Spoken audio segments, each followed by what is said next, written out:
जय जय जगन्नाथ। नमस्कार। संध्या खबर को ओम न्यूज आपन को जनाऊँगी हार्दिक अभिनंदन। आसतु किसी गुरुत्वपूर्ण घटना पर नजर पकड़ा पूर्व लघुचाप जनित वर्षा ओडिशा रे कौन रही परिस्थिति, ओडिशा रे लगाण वर्षा फल कौन रही परिस्थिति, यही लघुचाप आउ केते दिन ओडिशा रे प्रभाव पड़िबो ता निश्चित भाव में भिडियोटी को पूरा भिडियो पर टिके नजर पकईन।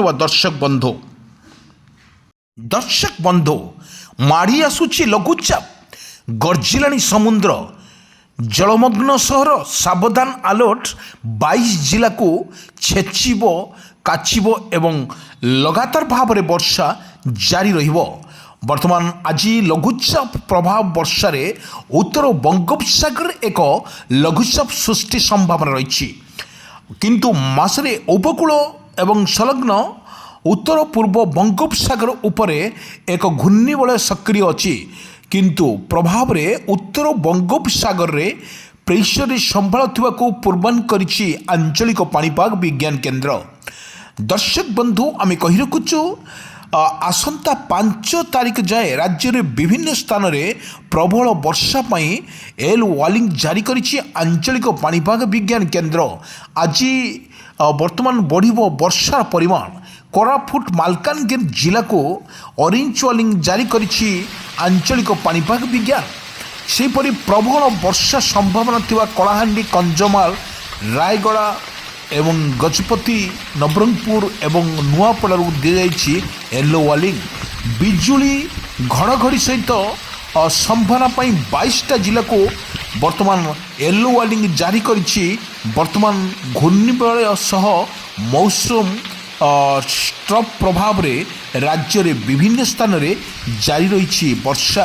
दर्शक बंधु आमे कहि रखुछु आपण मानकु एक पश्चिम ओडिशा उपकूल रे उत्तर पश्चिम बंगोपसागर उपरे समुद्र पतन ठारू 1.5 एवं 5.8 किलोमीटर उच्चतार यही घूर्णिबलय सृष्टि होछि। यही दक्षिण पश्चिम को उच्चता सह बढ़ी रही प्रभाव रे आज वर्तमान जो भली 2 सेप्टेम्बर उत्तर पश्चिम बंगोपसागर एक नुआ लघुचाप सृष्टि होबार संभावना रही। लघुचाप प्रभाव रे आगामी 5 दिन जाए ओडिशा रे प्रबल और अति प्रबल वर्षार संभावना अच्छी।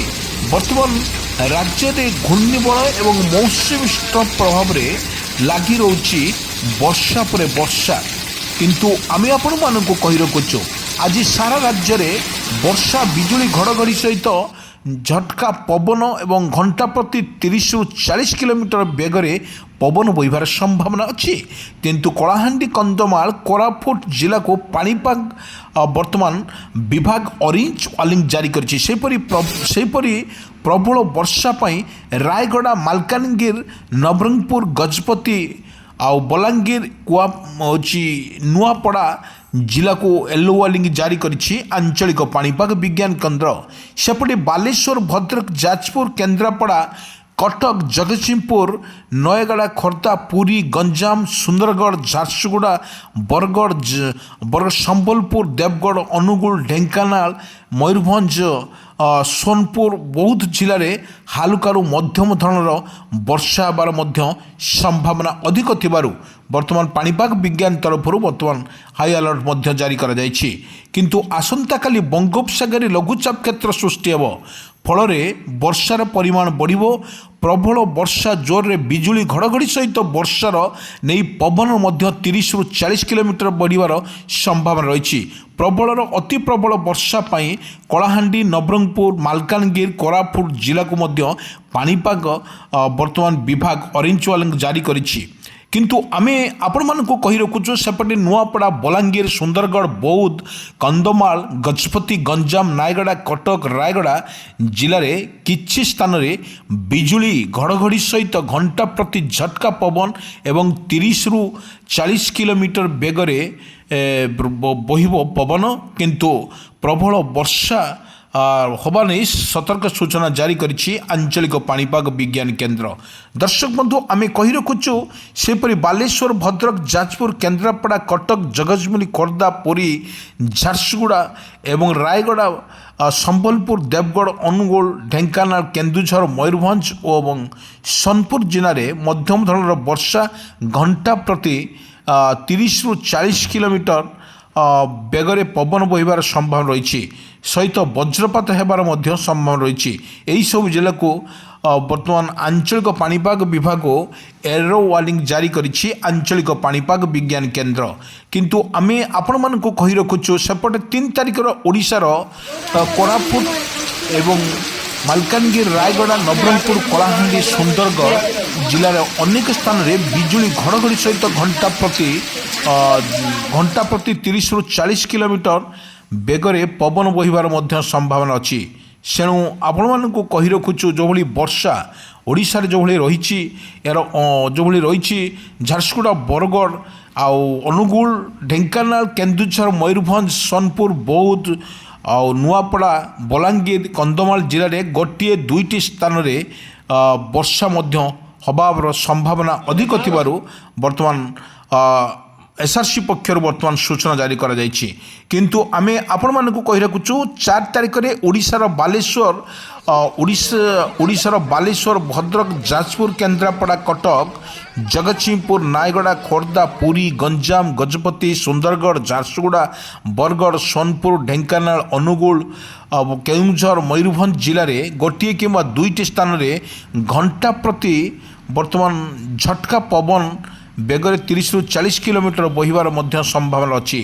କିନ୍ତୁ ଆଉ ଗୋଟିଏ କଥା ଆପଣଙ୍କୁ କହି ରଖୁଛୁ ସେପ୍ଟେମ୍ବର 2 ରୁ 4 ତାରିଖ ମଧ୍ୟରେ ଓଡ଼ିଶା ଉପକୂଳରେ ଏବଂ ଉତ୍ତର ବଙ୍ଗୋପସାଗରରେ 30 ରୁ 40 କିଲୋମିଟର 30 ରୁ 40 କିଲୋମିଟର ପର୍ଯ୍ୟନ୍ତ ପବନ ବହିବାର ମଧ୍ୟ ସମ୍ଭାବନା ଅଛି। କିନ୍ତୁ ଏହା ସହିତ ବର୍ତ୍ତମାନ 50 କିଲୋମିଟର ଘଣ୍ଟା ପ୍ରତି ପବନ ବହିବାର ମଧ୍ୟ ସମ୍ଭାବନା ରହିଛି। କିନ୍ତୁ ଓଡ଼ିଶାର ଉପକୂଳ ଏବଂ ଉତ୍ତର ବଙ୍ଗୋପସାଗରରେ ସମୁଦ୍ରସ୍ଥିତ ଅଶାନ୍ତ ରହିବାକୁ ବର୍ତ୍ତମାନ ଯାହା ସମ୍ଭାବନା ରହିଛି, କିନ୍ତୁ ମତ୍ସ୍ୟଜୀବୀଙ୍କୁ ସମୁଦ୍ର ଭିତରକୁ ନ ଯିବାକୁ ମଧ୍ୟ ପାଣିପାଗ ବିଜ୍ଞାନ ତରଫରୁ ମଧ୍ୟ ସୂଚନା ଜାରି କରାଯାଇଛି। ଆମେ ଆପଣମାନଙ୍କୁ କହି ରଖୁଛୁ 24 ଘଣ୍ଟା ମଧ୍ୟରେ ଅଧିକ ଘନୀଭୂତ ହେବାର ଲଘୁଚାପ 4 ଜିଲ୍ଲାକୁ ରେଡ୍ ୱାର୍ନିଂ ଜାରି କରିଛି ଆଞ୍ଚଳିକ ପାଣିପାଗ ବିଜ୍ଞାନ କେନ୍ଦ୍ର। ବଙ୍ଗୋପସାଗରରେ ଲଘୁଚାପ ସକ୍ରିୟ ଘୂର୍ଣ୍ଣିବଳୟ ପ୍ରଭାବରେ ଉତ୍ତର ପଶ୍ଚିମ ବଙ୍ଗୋପସାଗରରେ ଲଘୁଚାପ କ୍ଷେତ୍ର ସୃଷ୍ଟି ହୋଇଛି। ଆସନ୍ତା 24 ଘଣ୍ଟା ମଧ୍ୟରେ ଅଧିକ ଘନୀଭୂତ ହେବାର ପରବର୍ତ୍ତୀ 24 ଘଣ୍ଟାରେ ପଶ୍ଚିମ ଉତ୍ତର ପଶ୍ଚିମ ଭିତରେ ଓଡ଼ିଶା ମଧ୍ୟ ଦେଇ ଗତି କରିବା ସମ୍ଭାବନା ରହିଛି। ପ୍ରବଳରୁ ଅତି ପ୍ରବଳ ବର୍ଷା ପାଇଁ 4 ଜିଲ୍ଲାକୁ ରେଡ୍ ୱାର୍ନିଂ ଜାରି। যেগুলি রয়েছে সুন্দরগড় ঝারসুগুড়া সম্বলপুর এবং দেবগড় মোট পূর্বান করেছি আঞ্চলিক পাণিপাগ বিজ্ঞান কেন্দ্র। আসন্তা 5 তারিখ যায় রাজ্যে বর্ষা পাই ওয়ার্নিং জারি করেছে। সেপরি প্রবল বর্ষাকু নেই বহু 8 জেলাকে অরেঞ্জ ওয়ার্নিং জারি করেছি। সেভাবে ভুবনেশ্বর পাণিপাগ বিভাগ অন্য জেলাগুড়ি বর্ষা পাই অরেঞ্জ ওয়ার্নিং জারি করেছি আঞ্চলিক পাণিপাগ বিজ্ঞান কেন্দ্র। সেপটে আজ সকাল রাজ্যের বিভিন্ন স্থাନରେ বর্ষা জারি রয়েছে। আমি আপনার কহি রাখুছু যেভাবে সিসিটিভি প্রভাবে এর মধ্যে রয়েছে যেভাবে ভাবে কিপর ভাবে রয়েছে বর্ষার পরিমাণ, সেইভাবে লগাণ বর্ষা ফলে বালেশ্বরে রাত্রি প্রবল বর্ষা জারি রয়েছে, ফলে কৃত্রিম বন্যা সৃষ্টি হয়েছে।